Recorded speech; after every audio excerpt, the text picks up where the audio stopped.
पहले यहाँ छूता था, अब यहाँ छूता है, बाद का नहीं पता। रवि किशन और पवन सिंह खेसारी लाल यादव का मजाक उड़ाए थे गोरखपुर महोत्सव में। अब खेसारी लाल यादव ने उन सब बातों का जवाब देना शुरू कर दिया है।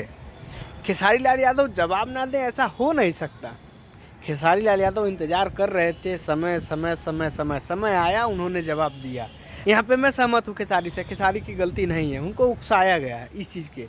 जैसे खेसारी पहले उकसाते थे, इसी तरीके से खेसारी को भी उकसाया गया और खेसारी लाल यादव ने उकसावे में आकर के जवाब दिया है और सही जवाब दिया। भैया पैर छुए, ठीक है, तो हमारा मन है छुए, नहीं मन पटा नहीं छुए। आज के समय में बेटा बाप का पैर नहीं छू रहा है तो फिर बात ही क्या है, इससे ज़्यादा बात क्या कर सकते हैं। बाकी प्रोग्राम में गर्दा उड़ा दिया खेसारी लाल यादव। कलकत्ता में जो प्रोग्राम किए एकदम तबाही मचा दी है। भीड़ बहुत आती है खेसारी लाल यादव को देखने सुनने के लिए।